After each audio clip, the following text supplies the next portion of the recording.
Hello friends, before we start today's stories, make sure to like and subscribe to the channel and leave a comment which story you like most, where you're from, and what time you're watching. That way, YouTube will keep showing you stories just like this one. Now, let's begin. Ash Grove. Vermont wasn't the kind of place people moved to. It was the kind of place people quietly aged in. Tucked between maple groves and gray rivers, the town lived on coffee, gossip, and habit. So when a stranger arrived in the fall of 2018, everyone noticed. His name was Caleb Maris, a man in his early 30s, with a calm voice and an old-fashioned way of speaking, like someone who'd been raised on AM radio and small-town manners. He rented the old Bookman building on Main Street, which had stood empty since the tax office moved out years ago. Within days, a new sign appeared above the dusty front window, hand-painted in neat script. Signal and sound, repairing the voices of yesterday. No one knew what that meant exactly, but the locals were curious. In a town like Ash Grove, where people still kept rotary phones in their kitchens and vinyl players in their basements, nostalgia had a way of turning into business. Caleb wasn't the talkative type. He moved with purpose, always in the same brown overcoat, the same leather gloves, never once seen without a small brass watch he checked constantly, as if afraid time itself might vanish. When folks brought in their broken radios or shortwave sets, he'd simply nod, scribble their name on a cream tag, and say the same words every time. "Come back in 3 days. They'll be speaking again by then." And they always were. No one could explain how he did it. Radios that hadn't hissed in decades came alive, playing old country stations, late-night talk shows, and sometimes broadcasts so clear they could pick up signals from Boston or New York, hundreds of miles away. When I brought him my late grandfather's Emerson tube radio, something that hadn't worked since I was a teenager, Caleb ran his gloved fingers along its wooden casing like he was tracing veins. He opened it without tools, touched the components as if feeling for a heartbeat, then looked up and said softly, "This one remembers." 3 days later, it played perfectly. He charged me $35. Too little, really. But when I tried to tip him, his eyes went strange, and he just said, "Payment received. Keep your change clean." That winter, Caleb became part of the rhythm of Ash Grove. Every morning at 6:10, he'd sit in the corner booth at Miller's Diner, always with black coffee and rye toast, reading newspapers from cities nobody in town had ever been to. Cincinnati, Baltimore, St. Louis. The papers were always 3 weeks old, and no one could figure out how he got them. At night, his workshop glowed with faint red light through the frosted windows. Passers-by said they heard overlapping voices, old advertisements, sermons, even laughter, playing at once, like a crowd whispering from behind a wall. Then came the night Mrs. Delaney called me. She was one of our oldest residents, 78, kind, with that raspy smoker's laugh everyone loved. She'd just gotten her Zenith radio back from Caleb. When I arrived at her house, she looked pale as candle wax. The radio sat on her table, turned off, but she said it had started talking back. At exactly 4:45 p.m., she insisted it had interrupted the regular programming with a man's voice. Not a commercial, not a broadcast, just a man describing in calm detail the night her husband had died.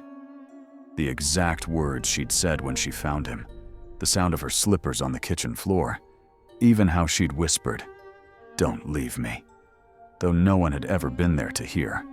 I thought it was a glitch until I turned on my own radio back home, one Caleb had repaired weeks before, and at 11:02 that night, it began describing me. My living room, the smell of the soup I'd made, the unread letter on my desk, and then it spoke my name. I nearly threw the thing out the window. By the next morning, Half the town had similar stories. The O'Neill's radio repeated a conversation they'd had about selling their farm. Young Clara's transistor whispered the names of classmates she'd bullied in secret. Pastor Grady's radio described his drinking habits in the rectory. Every broadcast lasted exactly 7 minutes. And every radio that spoke had one thing in common: a faint scratch on the underside, like a serial mark. A G, followed by 3 numbers. The sheriff thought it was some kind of prank, but when his own 1949 Crosley began describing how he'd buried his brother's DUI report 10 years ago, he stopped laughing. That night, 6 of us, me, the sheriff, 2 deputies, Mrs. Delaney's nephew, and the mayor, went to Caleb's shop. The front door was unlocked. Inside smelled of solder, dust, and something rotten. The lights were dim. On the main table sat dozens of disassembled radios, but instead of wires, the insides were packed with cassette tapes, looped through reels that spun slowly, even though the power was off. In the back, behind a sliding cabinet, we found a narrow staircase leading underground. The air down there felt colder, stale, heavy with electricity and something sweet, like dried blood and fruit. The basement walls were lined with shelves, each stacked with labeled tapes, hundreds of names. People from Ashgrove, past and present. Some who'd died, others who'd moved away. Each tape marked with a date, and next to them, dozens of old reel recorders turning by themselves. At the center of the room stood a large wooden table covered in tangled wires, microphones, and devices from different eras. Telegraph keys, rotary dials, digital recorders, all connected into one pulsating machine. Pinned to the far wall was a massive map of Ashgrove, covered in red thread. Every house marked, every street labeled, and above certain buildings, ours, were tiny Polaroid photos, taken through windows, showing people alone. Me, the sheriff, Mrs. Delaney. The photos were years old. The sheriff radioed for backup. One of the deputies found a black notebook on the table. Inside were pages of dense handwriting, notes about signal memory, emotional resonance, and something Caleb called echo preservation. The last entry, written that same morning, read, "Transfer sequence initiated. They'll begin hearing what hasn't yet occurred. 7-minute overlap, successful." We found Caleb 2 hours later sitting on a bench at the train station, a suitcase at his feet. Inside, 30 cassette tapes labeled with towns we'd never heard of, dates going back to 1979. He didn't resist when they took him in. Just asked one question. Did you hear them answer back yet? The state investigators spent a month cataloging everything. The tapes contained conversations, confessions, even what sounded like people dreaming. 36 of the names matched missing persons cases from 3 states. They never found bodies, but behind one false wall in that basement, they found boxes filled with personal belongings. Jewelry, glasses, wallets, each tagged with the same carved initials. A Caleb was transferred to a federal psychiatric facility. He never confessed. He never explained. But every year since, on the anniversary of his arrest, the town's old radios flicker to life, exactly at midnight, and play fragments of conversations. Some from the past. Some, people swear, from things that haven't happened yet. And when I can't sleep, sometimes I think I hear my own voice among them, telling a story I haven't lived. Yet. I hadn't planned to ever go back to Redvale, not after everything that happened there. But when the letter came from the county clerk's office, stamped in thick blue ink, official looking, with my name written in that old typewriter font, I knew I had to open it. Property at 11 Hollow Road is due for auction. As a prior resident listed in municipal records, you are entitled to first right of offer. My hands went cold when I read the address, Levin Hollow Road. I hadn't said that name out loud in over 30 years. Red Vale was the kind of town that used to have a population sign. Used to. Now, the sign was gone. Just 2 metal poles sticking up out of the weeds beside Route 76. The last census probably didn't even count the place anymore. The grocery store was boarded up, the gas station sign half fallen. It was early October when I drove back, the leaves turning rust red and the air sharp with the smell of dying cornfields. My rental car's headlights carved through fog that seemed to cling to everything, the kind of fog that doesn't move when you pass through it. I told myself I was just going to look, that's all, just one look. But as soon as the dirt road curved and I saw that house again through the mist, I knew I was lying. It looked smaller now, like time had chewed at its bones. The roofline sagged, and the paint had peeled down to gray wood, curling at the edges like old bark. And yet, the moment I stepped out of the car, I felt it. That pressure in the air. That wrongness I remembered from when I was 10 years old. We'd moved into that house in June of 1993. My mother, my stepfather, and me. Mom said it was a fresh start. My stepfather, his name was Franklin, said it was a good deal. That's what he always called things that other people didn't want. The locals didn't talk about the house much, but I remembered the way they looked when we mentioned it. The waitress at the diner on Main Street had gone silent when Mom told her where we were moving. She just said quietly, "You folks be careful up there on Hollow Road." I thought she meant the potholes. But by August, Mom wasn't sleeping. Franklin had started drinking more, and I'd started hearing the footsteps again. At first, they were soft, bare feet moving across the attic floor, then heavier, then closer, and always around 3 a.m. Standing there again, 3 decades later, I could still point out every creak and flaw in those old boards. The same porch swing hung crooked. The same birch tree leaned toward the house like it wanted to whisper something through the window. The realtor had told me the keys were under a brick by the front step. I found them easily enough, though they were so rusted they nearly snapped in the lock. The door opened with that same long sigh I remembered from childhood. Inside smelled like wet earth and rot. The wallpaper was gone, stripped away, leaving yellow scars on the plaster. The kitchen sink had caved in. The stove was rusted shut. It looked like nobody had lived there for decades, and yet there were fresh boot prints in the dust by the hallway. For a second, I thought maybe the realtor had been here recently, but there were no tire tracks outside, no footprints except mine leading up to the porch. The air was heavy, almost humming. And then I heard it, so faint I thought I was imagining it. A slow, rhythmic knock from somewhere upstairs. When I was a kid, the second floor always felt colder. The vent in my room never worked, and no matter how many blankets I piled on, I'd wake up shivering. Now, the cold was worse, like walking into a freezer. I climbed the stairs carefully, each step groaning under my weight. The wallpaper up here had rotted away completely, and mold grew in branching patterns along the ceiling. At the end of the hall was my old bedroom. The door was closed. That hadn't been my doing. When I left that house as a child, the door had been nailed shut. I remembered that clearly. Franklin had done it himself the day before we left, muttering that it wasn't safe anymore. But now, the nails were gone.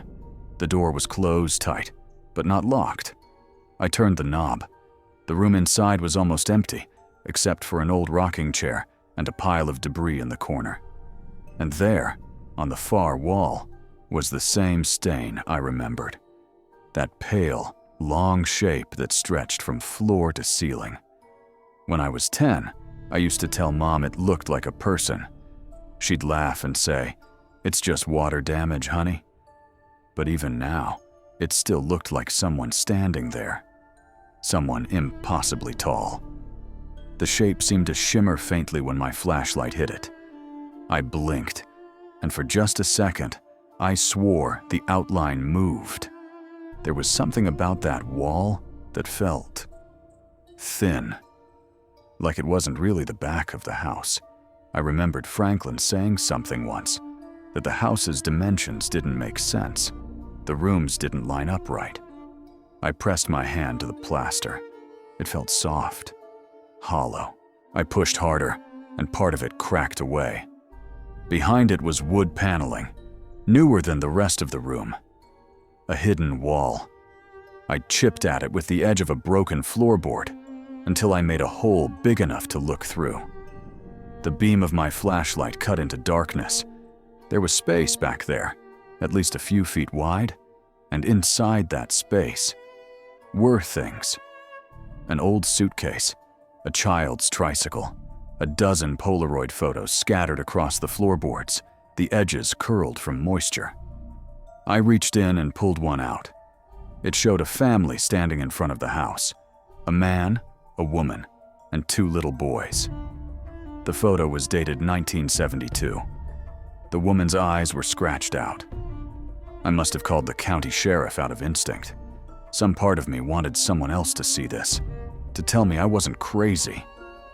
He showed up 20 minutes later, a tall, thin man with silver hair and a badge that looked older than he was. "Name's Sheriff Lowell," he said, stepping onto the porch. "Heard we had a trespasser on Hollow Road." When I explained who I was, he relaxed a bit, but not much. He followed me upstairs and stared through the hole in the wall at the objects inside. His face went pale. "You shouldn't have come back here," he said quietly.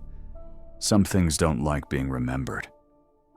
He told me the house had been empty since the 90s, but neighbors sometimes saw lights in the windows. Teenagers dared each other to spend the night and came running out screaming about whispers in the walls. Then he told me something I'll never forget. "There's no record of any family living here in the 70s, he said, holding up the Polaroid. "But you're not the first to find pictures like these. They show up every few years. Always the same people. Always the same house. But nobody can prove who they were." I asked him if he thought it was a hoax. He didn't answer. He just said, "Don't stay after dark." And then he left. That night, I stayed in a motel just outside town. But I couldn't sleep. The sound of the wind kept reminding me of something, the rhythm of those knocks from the house. I decided to go back the next morning, one last time, to collect anything the sheriff might have missed. When I got there, the house looked different, like it had aged another 10 years overnight. Inside, the air smelled stronger, like damp wood and something faintly metallic. I went straight upstairs. The wall I'd opened yesterday was now completely sealed. No sign of a hole, no debris on the floor. But lying in the middle of the room was a small cassette recorder. It wasn't there before. I pressed play. Static. Then a voice, faint, distant, trembling. It sounded like my mother. "Don't let him out. Please, God, don't let him out again." The tape clicked off. That afternoon, I drove to the sheriff's office, but when I asked to see Sheriff Lowell, the deputy on duty frowned. "Sheriff Lowell?" he said. "Sir, there hasn't been a Sheriff Lowell here since 1998.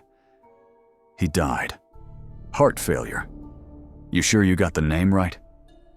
I left before he could ask more questions. When I checked my phone photos later, I realized something else. In every picture I'd taken inside the house, there was a faint shape standing near the back wall.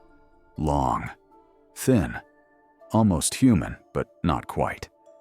And in the very last photo, taken as I was leaving the room, it looked like the shape had moved closer to the doorway. Back in my motel, I searched the local archives online. There wasn't much left about Hollow Road, but I found one article from 1974. "Local family disappears without trace. House found empty. Meals uneaten. Windows locked from inside, no names were given. But the black and white photo that accompanied it was unmistakable. It was 11 Hollow Road. The caption mentioned long-standing reports of apparitions, including a tall figure seen near the upstairs windows. Another article from 1981 described a similar disappearance, a pair of brothers restoring the house who never finished the job. The sheriff quoted in that piece was none other than Lowell. He'd been investigating Hollow Road his entire career. I should have left. But something pulled me back. On my last night in Redvale, I drove out there one more time. The fog was so thick I could barely see the front porch until I was right up against it. The air inside was freezing, completely still. I called out, half expecting an echo, half expecting something to answer. Nothing. Then, from upstairs, the floorboards creaked. Slow, deliberate steps. I should have run. But instead, I climbed the stairs. The hallway felt narrower than before, the shadows deeper. When I reached my old bedroom, the door was open. The stain on the wall was gone. But something was standing where it used to be. A shape, impossibly tall, its head brushing the ceiling. Too long, too thin. And as I stared, it tilted its head sideways in a motion that wasn't human. The last thing I remember before blacking out was the sound of wood cracking, like the house itself was breathing. I woke up in my car the next morning, parked on the shoulder of Route 76. My clothes were covered in dust and splinters. My phone was gone. The sheriff's office said the house had been demolished overnight. No record of who ordered it. No crew on file. The lot is empty now, just a patch of weeds and concrete. But sometimes late at night, when I can't sleep, I scroll through my old photos. In one of them, the one I thought was just bad lighting, you can see it clearly if you brighten the image. A figure in the corner of the room. So tall its head touches the ceiling. So thin you almost miss it at first glance. Redvale isn't on most maps anymore. But every October, a few locals swear they see lights out near Hollow Road. A faint yellow glow where the house used to stand. And if you listen closely enough, they say you can hear someone walking just out of sight. Too tall for any room, too quiet for any living thing. I'm 27 now, but even saying that doesn't make me feel any older when I think about what happened that summer. Because every time I close my eyes, I'm still that 15-year-old kid standing under a flickering streetlight in Willow Bend, trying to figure out if I'm about to die. The story starts in Hastings Grove, Iowa, the kind of small town where life just drifts. Everyone knows everyone, and the most exciting thing to happen all year is the high school parade, or when the diner adds a new milkshake flavor. My dad worked the overnight shift at the grain depot, and my mom ran a consignment shop on Main Street. My best friend, Miles, lived 3 houses down. His mom was a nurse, and his stepdad fixed tractors for a living. That summer, 2013, was the first time we really felt trapped by small-town life. We weren't bad kids, just bored ones. Every evening was the same. Video games in Miles's garage, gas station sodas, and talking big about how we couldn't wait to leave Hastings Grove. But that one Thursday night in early August, everything changed. It started with a text from Miles around 11:45 p.m. "You awake? Let's check out Willow Bend Park. Heard people sneak there to drink after midnight." Willow Bend Park was just on the edge of town, about a 15-minute walk past the railroad tracks. It was small, a cracked basketball court, 2 rusty swing sets, and an old restroom building that everyone joked was haunted. I hesitated for a while.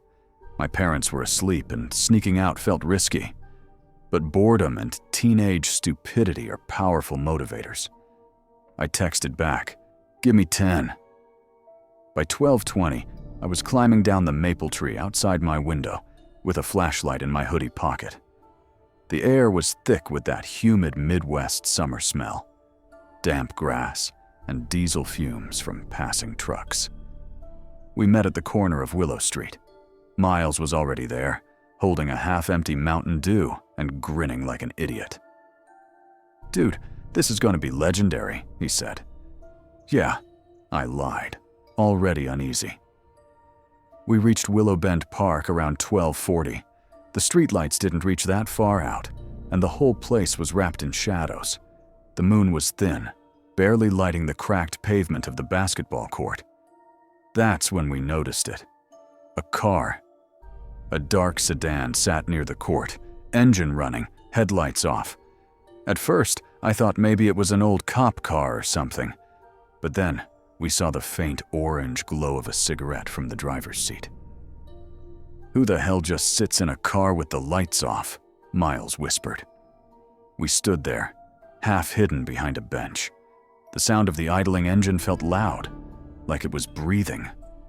I should have walked away right there. But being 15 means thinking nothing bad can actually happen to you. So I called out, "Hey, you need help or something?" The reaction was instant.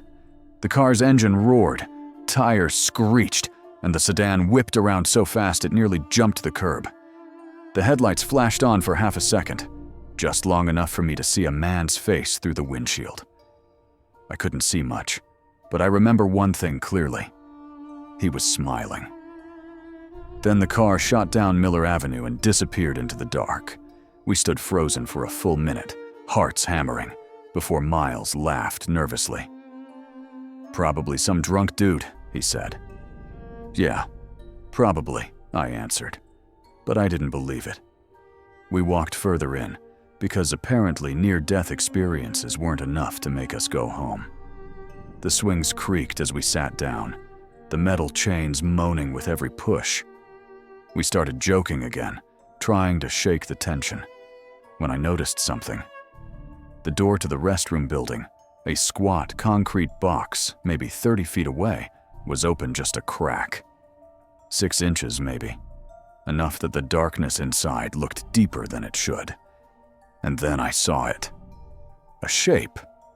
Someone was standing just behind that door, perfectly still, watching us. At first I told myself it was just a shadow, or maybe one of the older kids pulling a prank.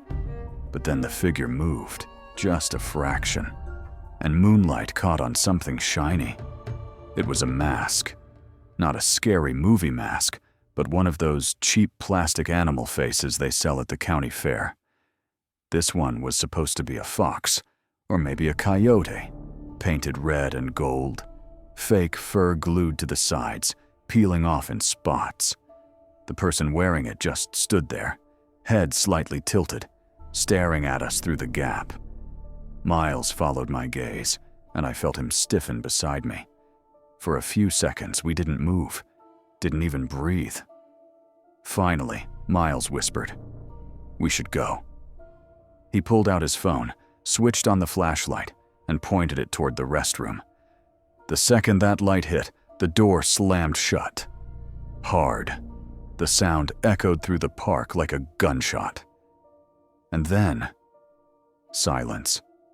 No footsteps, no movement, just the faint hum of street lights and our ragged breathing. We started backing up, trying to play it cool, but I could hear something. Slow, deliberate breathing from behind the restroom wall.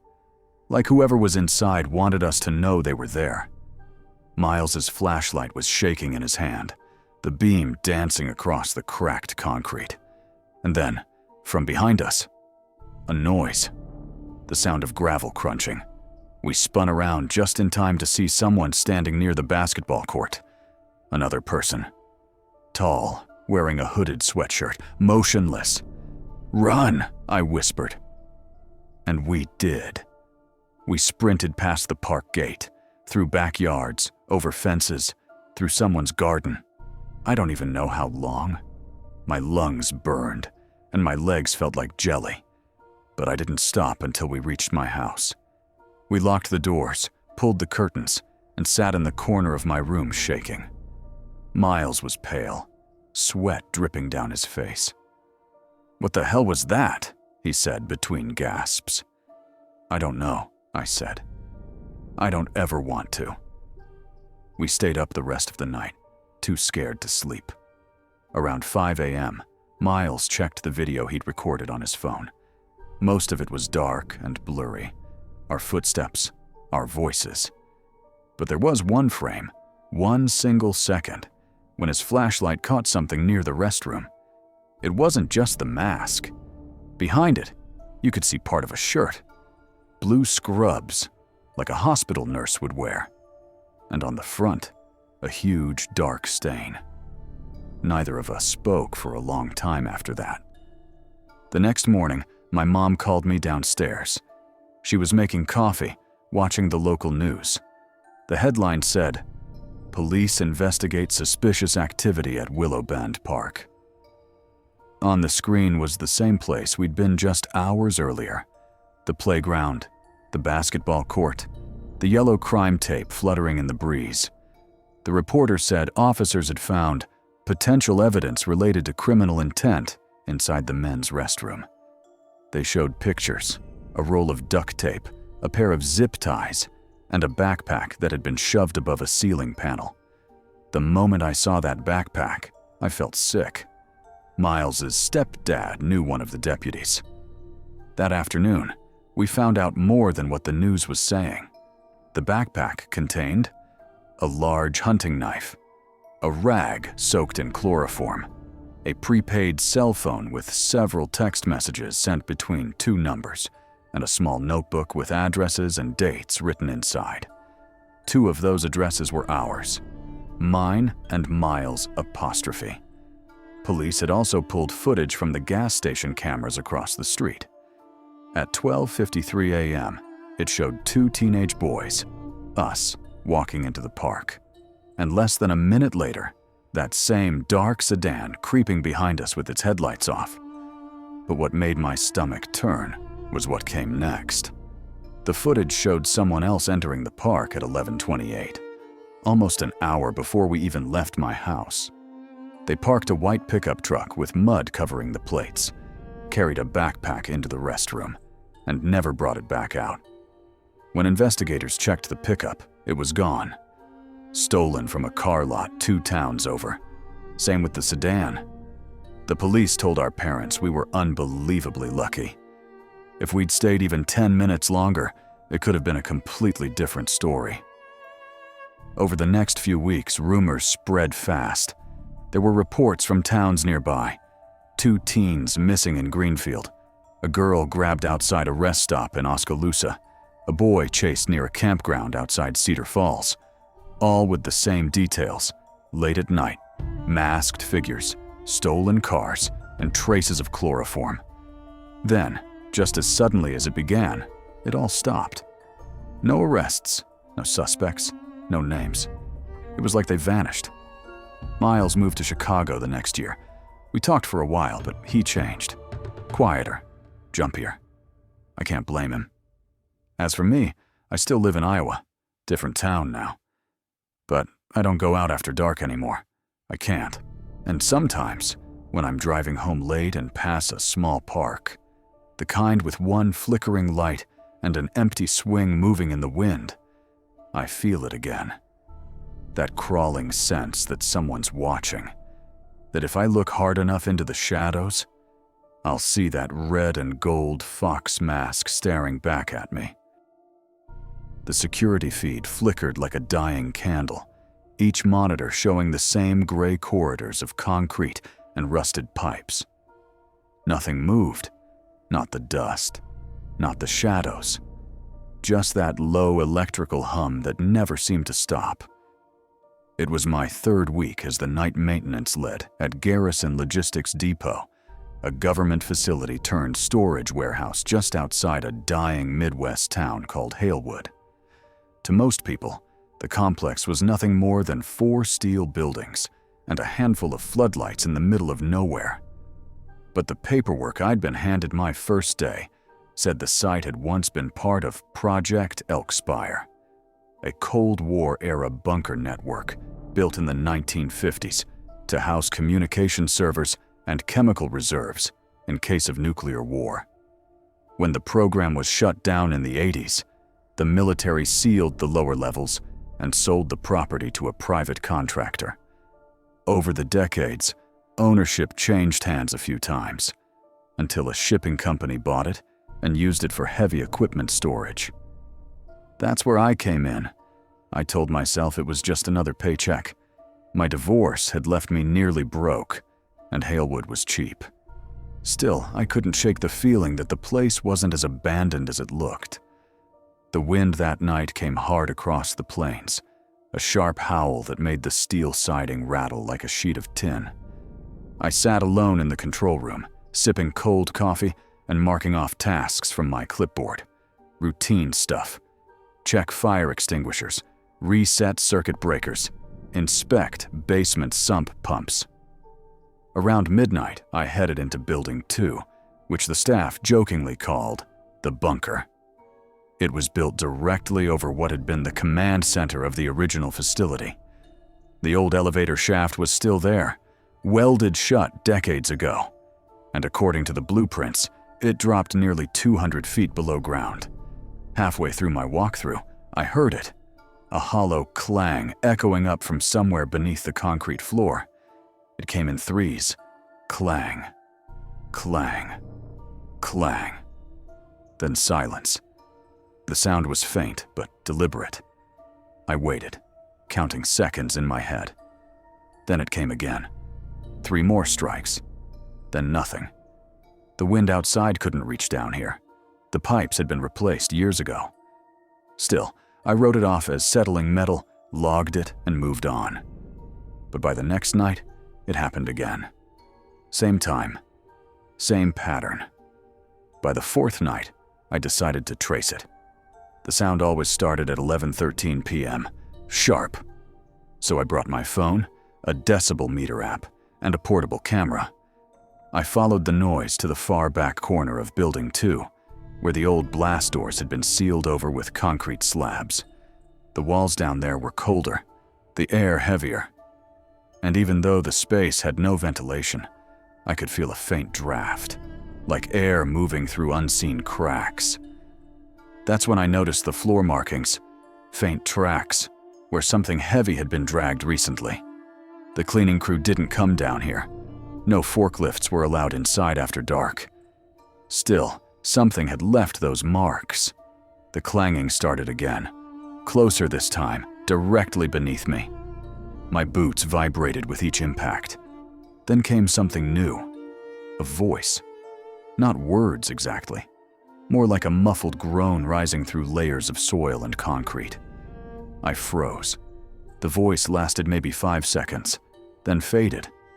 I stood there in that freezing corner, every instinct screaming at me to get out. Instead, I aimed my flashlight at the floor and noticed something odd. One of the seams between the concrete panels had been patched over with newer cement. The shade didn't match the rest of the floor. The next morning, I brought it up to Stan, the day supervisor, an older guy who'd worked there for nearly 20 years. He chuckled when I told him. "Yeah, that's just the old Elkspire vent shaft," he said. "They sealed it off back in the 80s after an accident. Probably just the wind howling through the cracks." "Accident?" I asked. He shrugged. "Gas leak, I think. Some cleanup crew never made it out. Government covered it fast. You know how it goes." He smiled, but it didn't reach his eyes. By the weekend, the sounds had changed. Now it wasn't just clanging.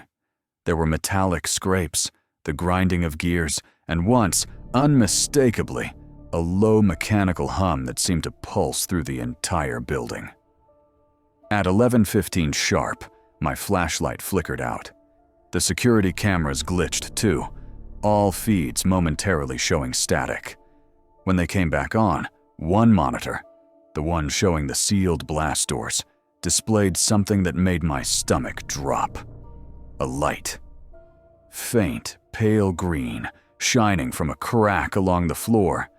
The feed cut again before I could screenshot it. I grabbed my flashlight, jogged back to the basement, and sure enough, That same thin line of green light seeped from the seam I'd seen earlier. Something was glowing beneath the floor. I filed a report the next morning. Corporate sent a polite but dismissive reply. All anomalies are to be logged. No further investigation authorized. Facility classified as safe. But that night, I found a folder slid under my office door. No name, no label. Just Elk Spire Incident, 1961, typed across the front. Inside were yellowed memos, incident reports, and 2 photographs. The first photo showed a group of 6 men in hazmat suits standing beside the very same blast doors. A handwritten note read, Decon Team Bravo, March 14th, 1961. The second photo showed those same doors wide open, leading into darkness. The caption simply said, Sample Containment Breach, Level 3. The attached report detailed something called Compound Zero, an experimental coolant gas designed for warhead storage. It was highly unstable, capable of molecular crystallization at sub-zero exposure. The memo ended abruptly. Containment compromised. Do not enter Level 3 under any circumstances. I told myself it was just old paperwork, probably left by a bored guard trying to spook the new guy. Still, that night, I couldn't stop thinking about the photos. At 11:13, the clanging began again. This time, I decided to dig.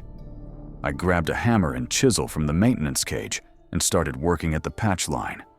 It was slow going, but after 20 minutes, I'd loosened enough concrete to pry up a section about the size of a shoebox. Beneath it was metal, a hatch cover. I cleared more debris, revealing a handle crusted with rust. The label stamped into the steel read, Access, Shaft 3, Elk Spire Command. When I pulled the handle, it resisted, then gave way with a groan that echoed like a dying breath. Cold air rushed up, colder than anything I'd ever felt underground. My breath fogged instantly. I shone my flashlight down and saw a vertical tunnel lined with corroded steel, descending maybe 30 feet. A narrow maintenance ladder led into the dark. Something shimmered along the walls. Not water, but frost. And beneath the frost, movement. Tiny crystals forming and collapsing, like the metal itself was breathing. I don't remember climbing down. 1 minute I was staring into the hole. The next, I was 10 feet below ground, boots clanging on the ladder.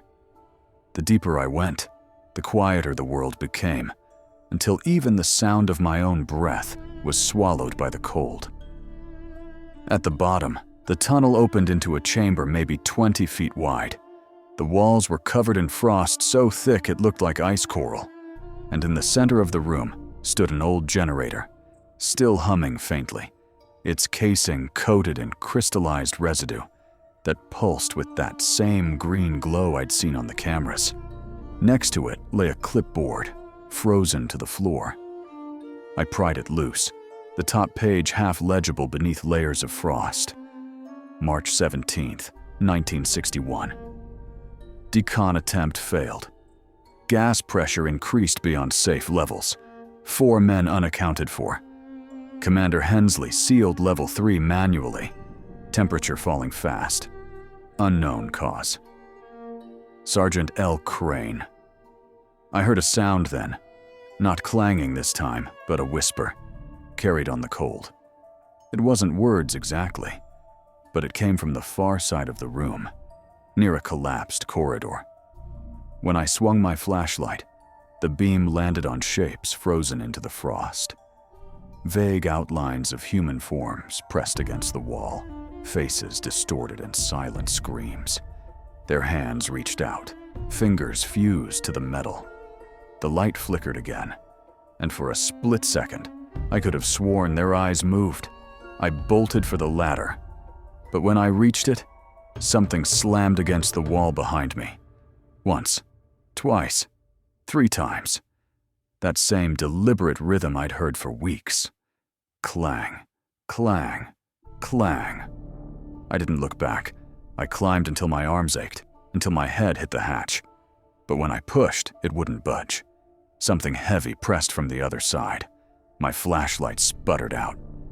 The only light left was that green pulse rising up from below, faster now, like a heartbeat. Then the whisper came again, closer this time, right at my ear. A single word, drawn out like breath on glass. Cold. When I came to, I was lying on the floor of the basement. The hatch was sealed again, the patch perfectly intact, as if it had never been disturbed. My tools were gone. My flashlight was gone. My phone, dead. Battery fried. The next morning, I tried to tell Stan what happened. He just stared at me like I'd lost it. "Kid," he said, "there's no hatch in Building 2. There never was." I quit that afternoon, but 3 weeks later, a courier showed up at my motel with an envelope. No return address. Inside was a single Polaroid photograph.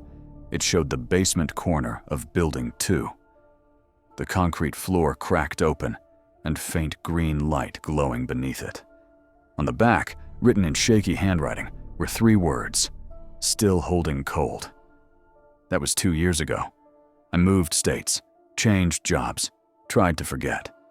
But sometimes, just before midnight, I hear it again. Faint, metallic, coming from nowhere. 3 strikes. Pause. 3 more. And every time the air turns cold enough that I can see my breath. Some nights I dream of that chamber, the frost, the generator, the figures in the wall. And I swear I can hear them still trying to move. They say the Cold War never truly ended. I think about that sometimes, how some things built in secret never die. They just freeze in place, waiting for someone stupid enough to dig them back up. I used to wonder what happened to those men sealed under Garrison Depot. Now, when I hear that sound, I think maybe they're still down there. Not alive, not dead, just quiet, waiting for the cold to reach the surface again. I grew up in a quiet town called Willow Bend, a place that still feels frozen somewhere between 1959 and 1999. The same old gas station sits at the corner of Main Street. The same diner still serves burnt coffee and eggs that taste faintly of rust. The same people, those who stayed, still talk about the same strange things they've been whispering about for decades. One of those whispers has always been about the bunker. It sits about 3 miles outside of town, down a gravel road swallowed by tall corn in the summer and nothing but frost and fog in the winter. Everyone calls it the old air defense site, but no one really knew what it was built for. Rumors say it was part of a Cold War project that never got finished. Others say it was finished and quietly shut down after something happened.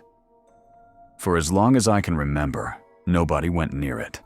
Even as kids, when we'd dare each other to break into the abandoned train yard or climb the old water tower, no one ever chose the bunker. Something about it didn't just feel off, it felt aware. Last fall, a man named Mark Tilden moved into town. He was an urban explorer, one of those YouTube guys who film themselves breaking into forgotten places. He drove a dusty black van with out-of-state plates and had a habit of asking too many questions about things better left alone. He stopped by the diner a few times, talking to anyone who'd listen about Cold War ruins and nuclear fallout shelters. Most of the regulars shrugged him off, but then one day, he brought up the old Willow Bend site. He said he found blueprints online, government diagrams from the early 60s that showed something buried beneath our county. Not just a bunker, but a sub-level facility with sealed chambers, access tunnels, and something called Section D. The waitress, old Marla Hines, told him flatly, "That place isn't right, sweetheart." The ground still hums there. Mark laughed, said something about radiation detectors and magnetometer spikes, and left her a 20 on the counter. 2 days later, he went missing. It took a week before anyone realized he hadn't checked out of the motel. The sheriff's department found his van parked on County Road 17, half sunk in mud, doors locked, equipment gone. The only clue was a hand-drawn map in the passenger seat. It showed a path through the cornfield, a rough X marking something near the tree line. Local volunteer groups searched the area for 3 days before the weather turned. No sign of Mark. No sign of anything, really, except the constant low hum that seemed to roll out of the earth. Some said it was machinery from underground. Others said it was the wind. But if you stood there long enough, you could feel it in your bones, like the ground was breathing. I didn't know Mark personally. I'm a local journalist, Daniel Cray, and the paper I write for barely has more readers than a church bulletin. Still, the story felt big. Missing man, government ruins, something buried in our backyard. So, one cold evening, I decided to visit the site myself. It was late October, the air sharp with smoke from burning leaves. I parked near the same road where Mark's van had been found. The corn had been cut down by then, leaving only a field of stubble that stretched like a graveyard of broken bones. The tree line in the distance was a dark smear against the sky.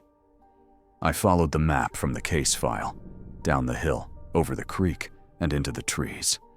That's where I found it. The bunker entrance wasn't visible until you were standing right over it. A slab of rusted steel embedded into the dirt, covered by a carpet of dead leaves and moss. There were no warning signs, no fences, no padlocks, just an old wheel lock handle like something off a submarine. It took both hands and all my weight to turn it. The hatch opened with a sound like metal groaning in pain. The air that came out was cold, stale, and carried a faint chemical odor, like wet copper and ozone. A narrow stairway led down into blackness. Every rational part of me screamed to go back, but I had my recorder, my flashlight, and my curiosity. So I went down. The stairs were slick with condensation. My light cut through the dark, catching the reflection of damp concrete walls covered in peeling gray paint. Every few feet, there were faded stencils that read, "Property of U.S. Defense, Command Authorized Personnel." Only about 20 steps down, I started hearing something, faint and rhythmic. A hum. At first, I thought it was the wind coming through vents somewhere. But as I went deeper, it became clearer, mechanical, almost electronic, like the pulse of a distant generator. When I reached the bottom, I found myself in a corridor lined with rusted metal doors. The air was freezing, my breath visible in the beam of my light. I tried the first door. Locked. The second, welded shut. The third, slightly ajar. Inside was a control room. Old panels lined the walls, switches snapped off, bulbs shattered. Dust covered everything, except for one small thing that stood out. Footprints in the grime. Fresh ones. There was a reel-to-reel recorder on the desk, half covered by a plastic sheet. When I brushed the dust away, I saw a label scrawled in faded ink. Section D/1963. I turned the handle, and the tape squealed to life. A man's voice crackled through the static. Calm, professional, but with a tremor underneath. Test log 17, May 6th, 1963. Reactor stable at 40%. Subject shows minimal cognitive resistance. Auditory interference continues. Recommend immediate termination of... Then a sudden burst of noise, followed by something that wasn't static at all. A low, deep tone that made my vision blur. I stopped the recorder and ripped the plug out of the wall, even though the thing wasn't connected to any visible power source. That's when I noticed something in the corner. A camera tripod, modern, newer than anything else in that room. And beside it, Mark Tilden's backpack. I found a tunnel at the far end of the hallway, half collapsed with debris. My flashlight caught something scratched into the concrete near the wall. "It's still on." The writing looked desperate, carved in haste. The tunnel itself was lined with heavy cables that disappeared into the dark. The humming sound grew stronger down there, vibrating through my ribs. I followed it for what felt like forever. The deeper I went, the more my light flickered, as if something was interfering with it. And then, suddenly, it stopped flickering, because the walls began to glow. A faint, bluish pulse moved through the concrete like veins under skin. I swear to you, I could feel it watching me. I turned back immediately, stumbling over debris, scraping my hands raw as I climbed back up the stairs. Every sound echoed too long. Footsteps, breathing, the hum, until I wasn't sure what was mine anymore. When I finally burst out through the hatch, the night air felt alive. The stars seemed dimmer. My head was pounding, my skin cold, as if I'd walked through static. I slammed the hatch shut and drove home without looking in the rearview mirror. I wrote everything down, sent copies of my notes and photos to a few colleagues in Chicago. None of them replied. A week later, the sheriff's office put up new fencing around the site. No trespassing signs, cameras, motion lights. When I asked who ordered it, the deputy said, "Not us." Came from higher up. A month after that, I got a letter. No return address. Inside was a single page of paper that simply read, "You went down there. Don't go back." The bottom of the page had faint smudges, like fingerprints, but they weren't mine. Since that night, I sometimes hear that same low hum when the wind's quiet. It comes through the ground, faint but constant, like something far beneath Willow Bend is still alive. People still talk about the missing explorer. Some say he fell into a shaft. Others claim he ran off after finding something too big to share. But the old-timers, the ones who remember when the government trucks first came in the 60s, they don't talk about it at all. And when the air is still and the corn rustles without wind, I think I know why. Because whatever's buried under that bunker, it isn't sleeping. It's listening. I grew up in a small town called Willow Bend, tucked between endless stretches of cornfields and the dull gray ribbon of Highway 47.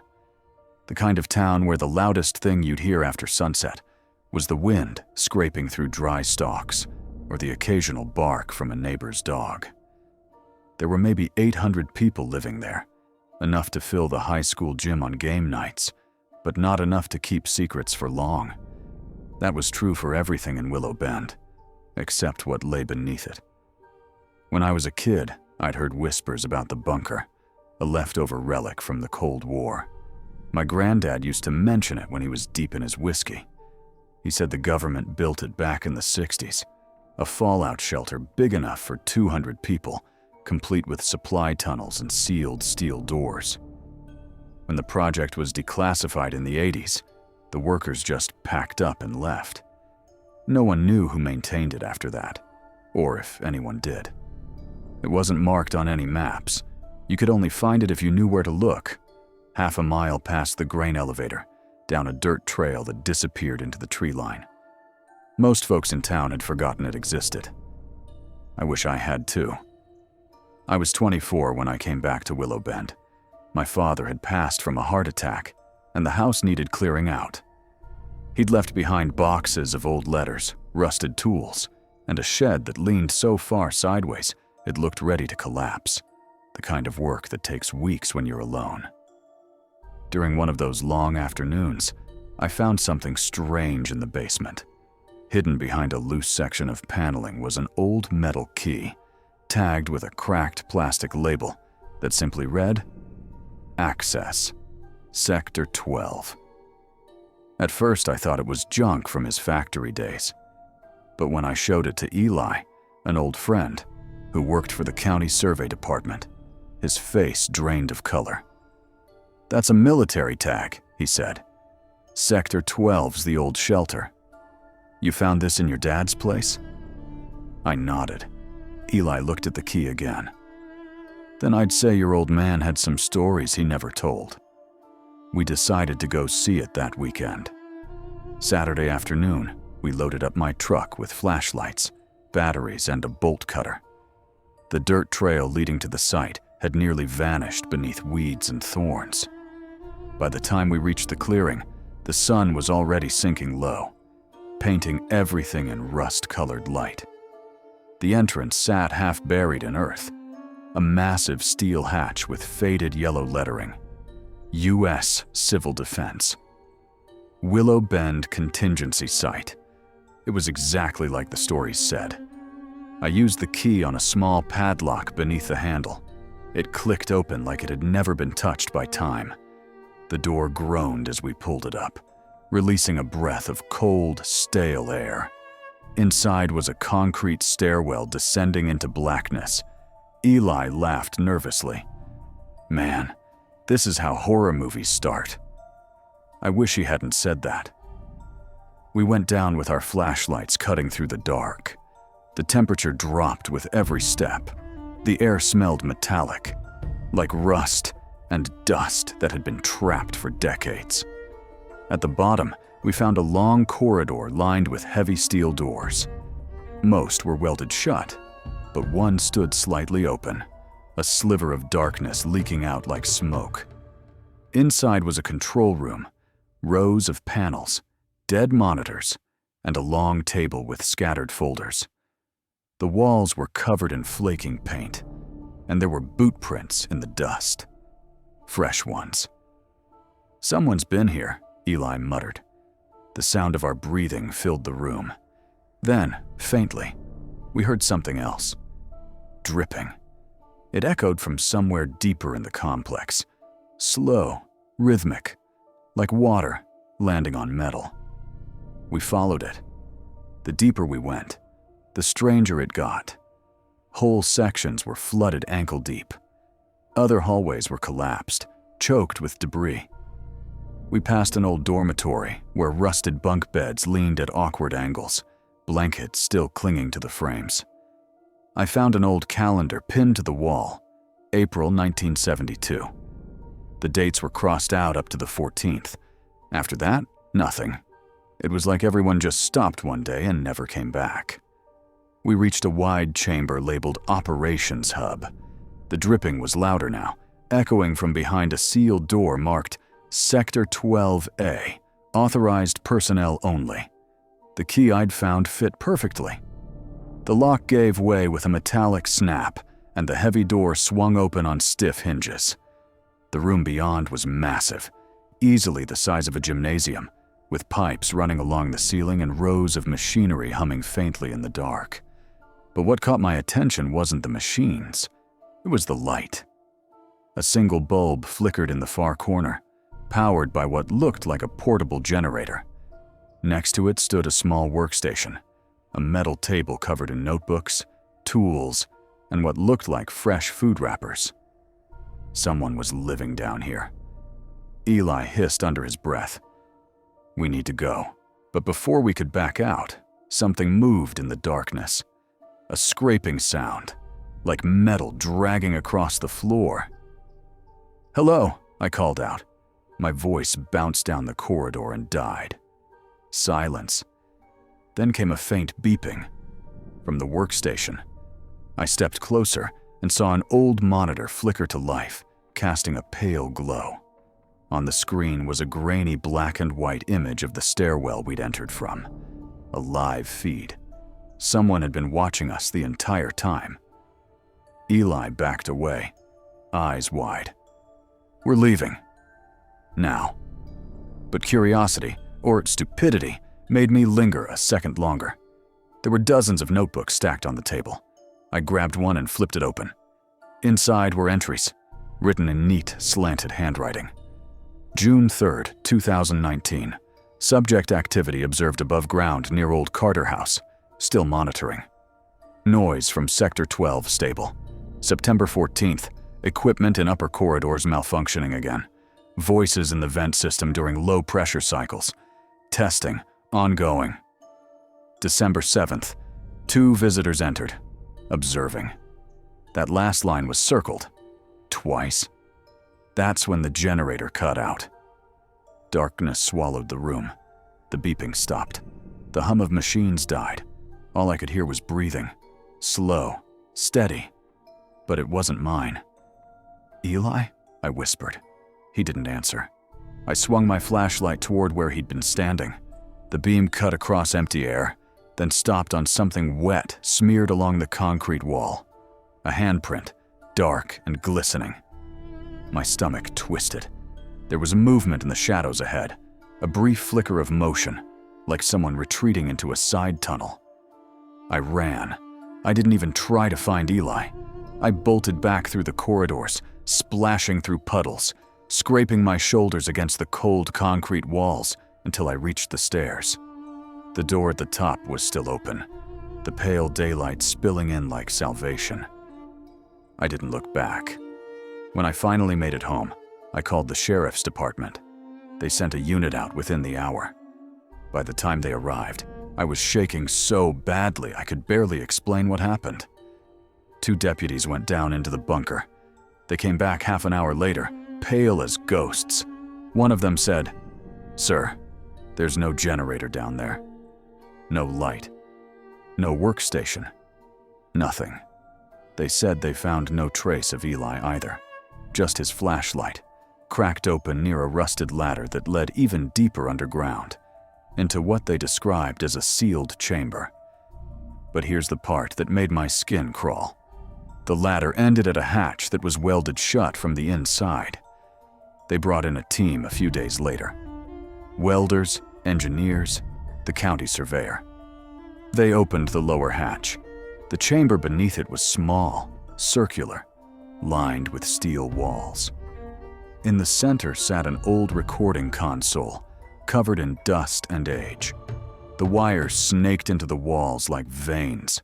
When they powered it up, they found hours of old audio reels, conversations, orders, even radio chatter from the Cold War days.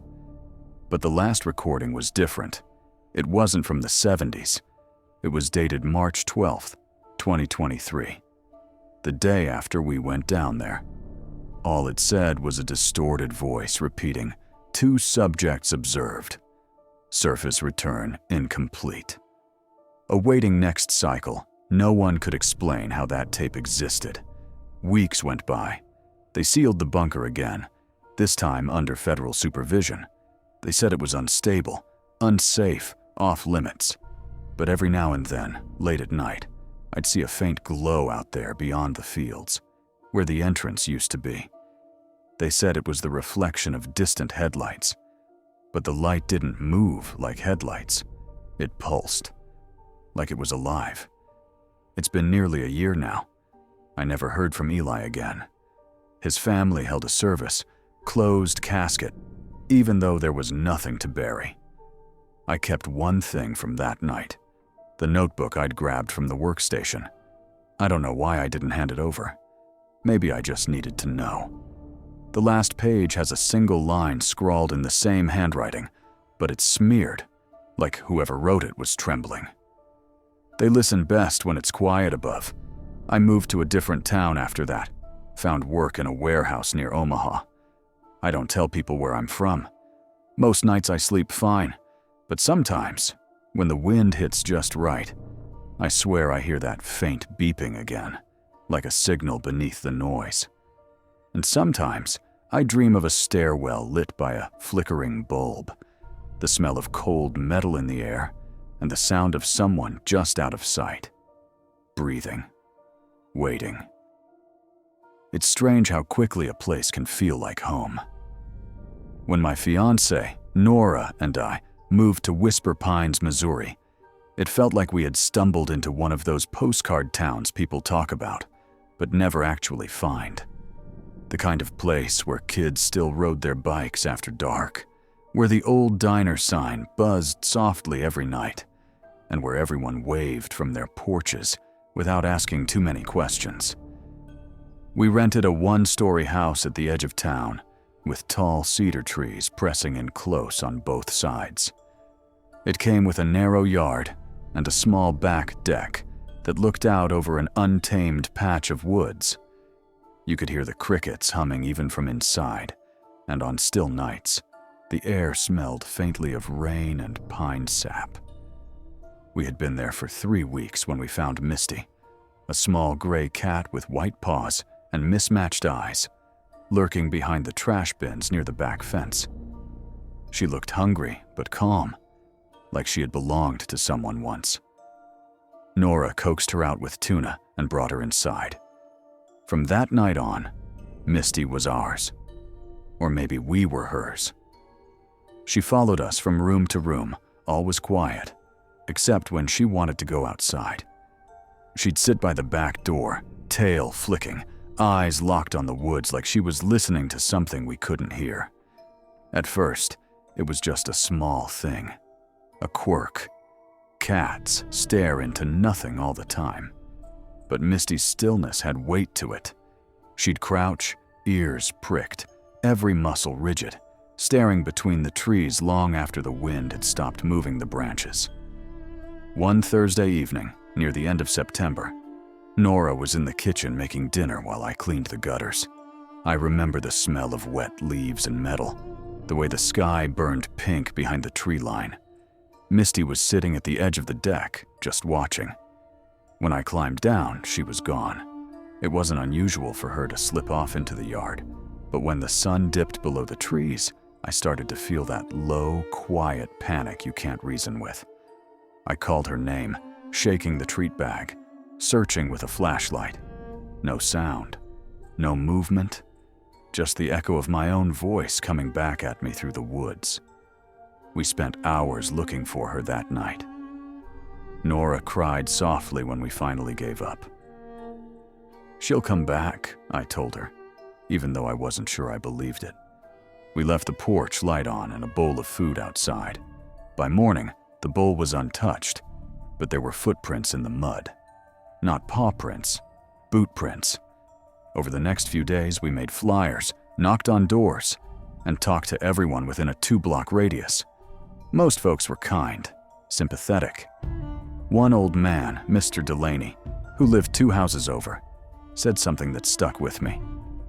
"You should keep your cat indoors out here," he said. "Stray animals don't last long near those woods. People either take them or they disappear." When I asked what he meant by people, he shrugged and shut the door. That evening, Nora and I took a walk through the woods behind our house. The trail was narrow, uneven, choked with brush. We carried a small lantern and called Misty's name as we went. About half a mile in, we found something odd.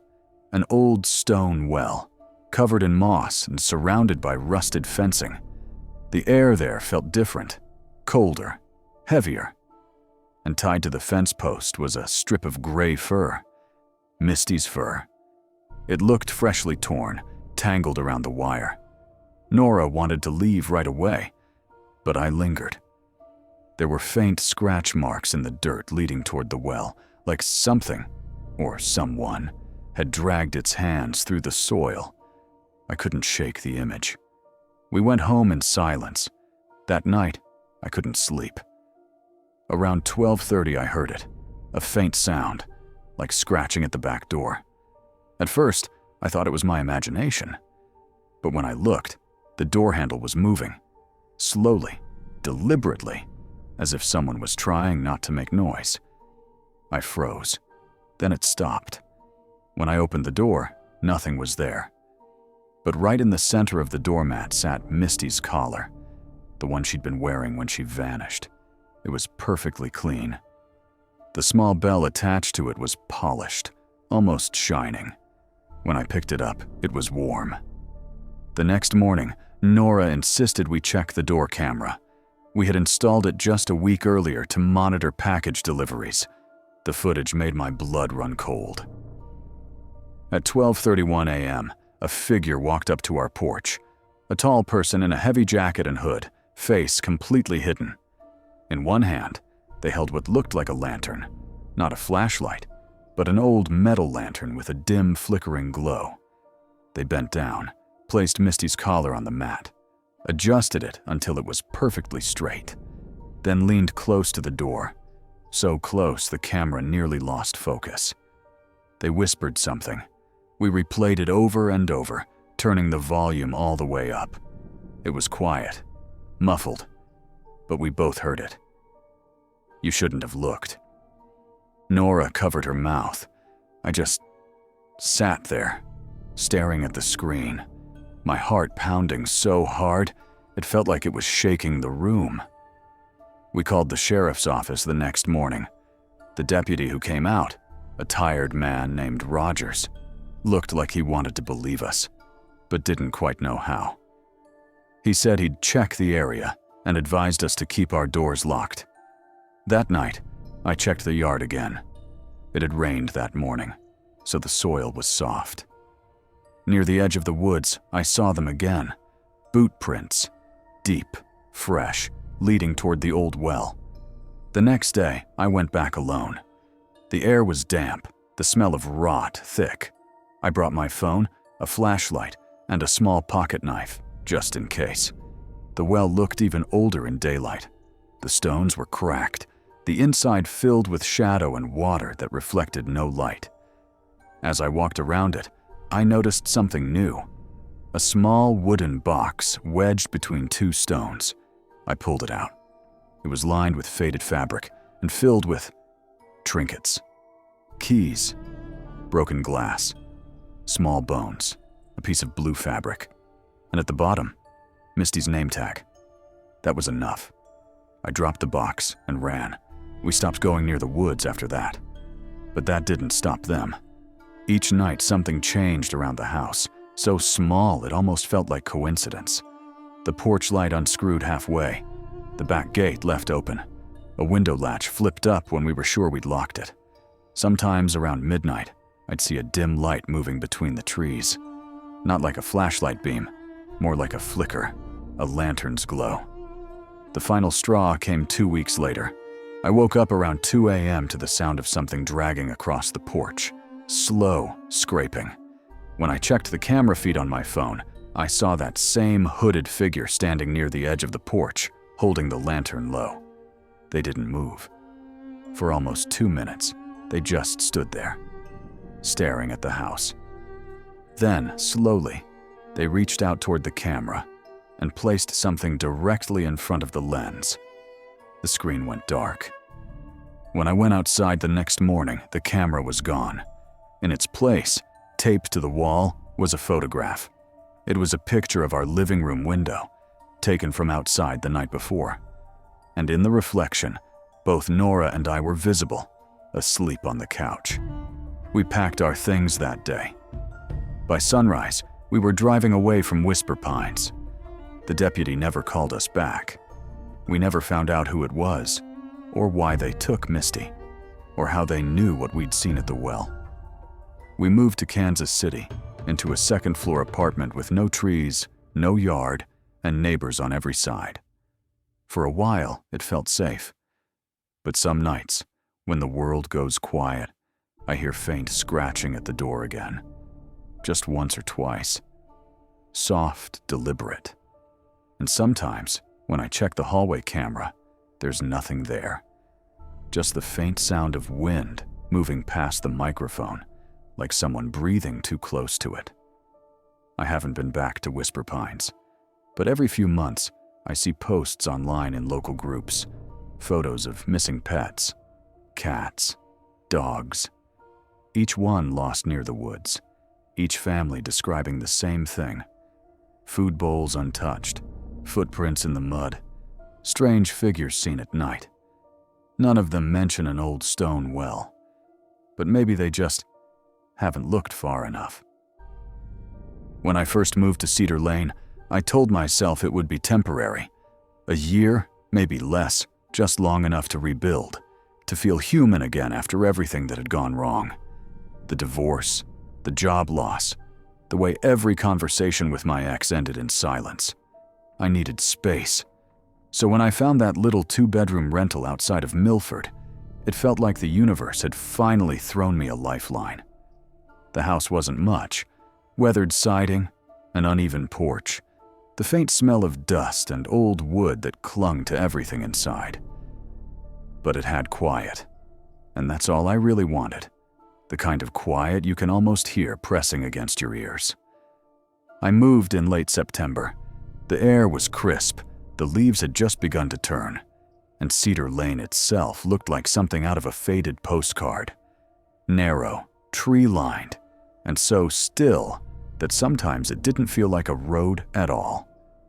There were maybe 5 other houses on the stretch, each spaced just far enough apart to pretend you lived alone. The first week was peaceful. I unpacked slowly, filled the kitchen with the smell of coffee and old records, even started reading again. At night, the sound of crickets outside the window lulled me to sleep. It felt like the reset I'd been chasing for years, until the house across the street caught my attention. It was almost identical to mine. Same structure, same porch, same old charm, except for a single difference: a tall, arched window on the second floor. I noticed it one night when I stepped outside to smoke. The house was dark except for that window. The curtains there were half drawn, and for a brief second, I thought I saw movement behind them. I brushed it off. Probably a trick of the light, or maybe a reflection. But the next night, I saw it again, and this time, it wasn't a trick. At 2:17 a.m., right as the digital clock on my nightstand clicked forward, the curtains across the street shifted, slow and deliberate, and a faint light flickered on behind them. A figure stood there, backlit, perfectly still, facing my direction. It wasn't moving, wasn't pacing or fidgeting, just watching. I remember staring at that window until my eyes hurt, waiting for it to move or fade or do something.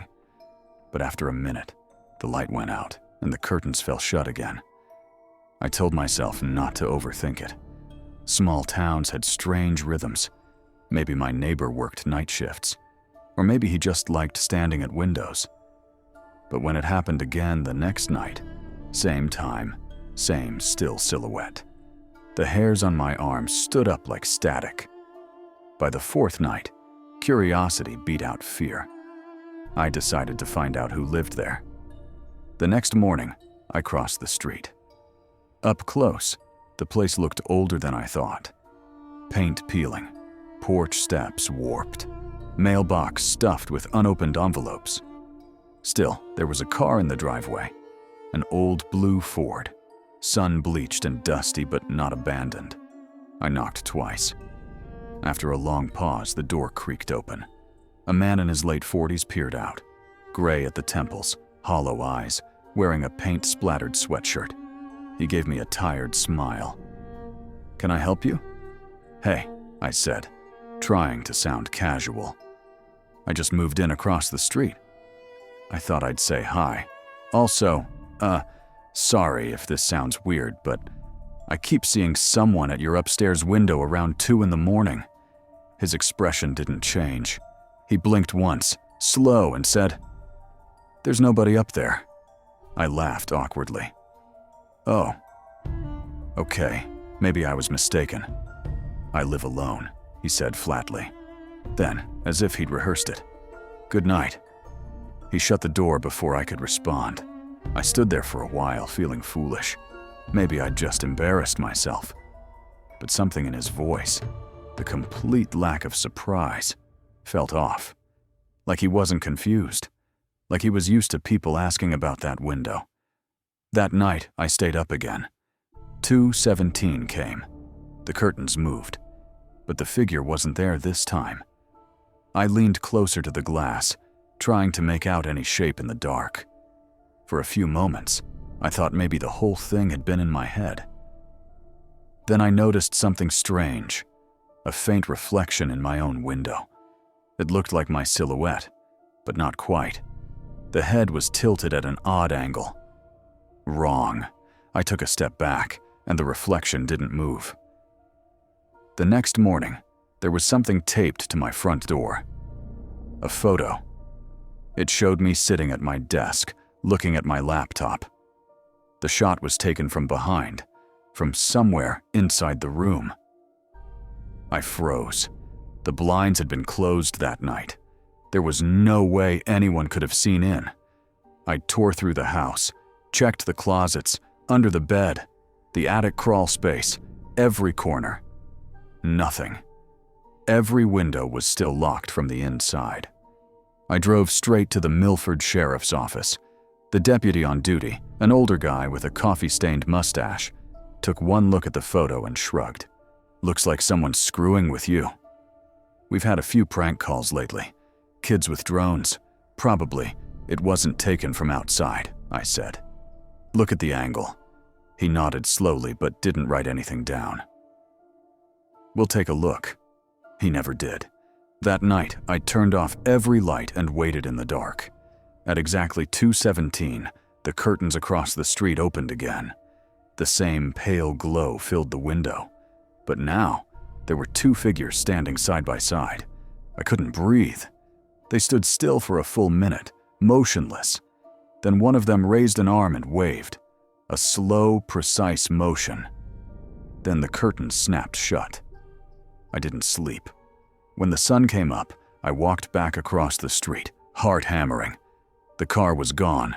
The house looked different, like it had aged overnight. The porch railing hung loose, the windows boarded up.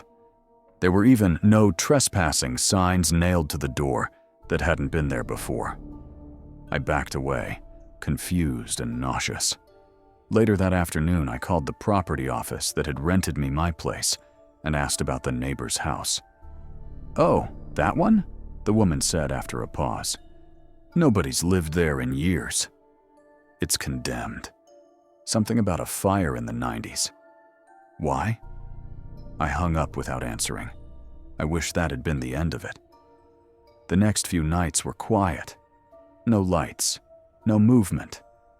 But then strange things began happening inside my house. The sound of footsteps pacing the hallway while I showered. The faint crackle of the phone line when no one was calling.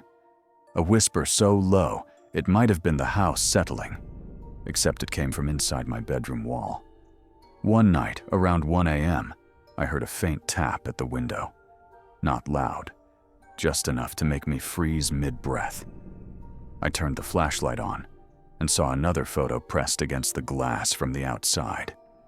This one showed my kitchen, the corner near the back door. The photo had been taken from inside the house. The floorboard beneath that corner squeaked whenever I stepped on it. That was how I knew it wasn't old. I called the sheriff again. He came by the next morning, looked around half-heartedly, and said there were no signs of a break-in. He asked if I was coping okay, and hinted I might want to talk to someone. I stopped trying after that. By week 3, I was unraveling. I checked the locks 3, sometimes 4 times a night. I ate cereal out of the box because I couldn't stand going into the kitchen after dark. Every sound made me flinch. Finally, I decided to set up a camera, an old camcorder I found in a moving box. I aimed it at the window, turned it on before midnight, and let it record all night long. The next morning, I sat on the couch and hit play. Most of it was uneventful. Static, flickering lights, the soft rustle of trees. Then the timestamp hit 2:17. The curtains across the street opened again. A figure stood there, barely visible in the grainy footage. And then my stomach dropped. The camera slowly panned toward the inside of my living room. It wasn't stationary anymore. Someone was holding it. The video showed me asleep on the couch, the same couch I was sitting on as I watched it. My mouth slightly open, the same t-shirt I was wearing that morning. Then the image zoomed closer, closer, until my face filled the screen, and the recording cut out. I dropped the camera. Every nerve in my body screamed. I ran to the door, yanked it open, and stumbled outside. The morning light felt unreal, too bright. Across the street, the house looked normal again, empty, quiet. That afternoon, I packed a bag and called my landlord. I told him I was leaving the keys in the mailbox. He didn't argue, just sighed like he'd heard it all before. Before I hung up, I asked him one last question. "The house across the street," I said. "Are you sure no one's lived there recently?" He hesitated. "Well, funny thing about that one," he said. "There used to be a tenant years ago, man about your age. Lived there alone. He went missing one night. They found his car still in the driveway. Inside the house, they found hundreds of photographs of himself sleeping, all taken from different angles. No camera, no negatives, just the pictures." He paused, like he was choosing his words carefully. "Anyway, the place has been sealed since then." I didn't respond. I just drove. I didn't even grab the rest of my stuff. I found a motel 2 towns over, paid cash, and slept with the lights on. That was 6 months ago. I've moved twice since then. I don't use my real name when I rent. I cover the mirrors at night. I keep my phone turned off after midnight. Still, sometimes I wake up around 2:17 a.m., heart pounding, certain I've heard that faint rustle of curtains somewhere nearby. Once, I made the mistake of checking. The window in my new place looked out onto the parking lot. Nothing but shadows and a flickering street light. But as I stared into the glass, I saw a reflection that didn't belong. It was standing right behind me, smiling.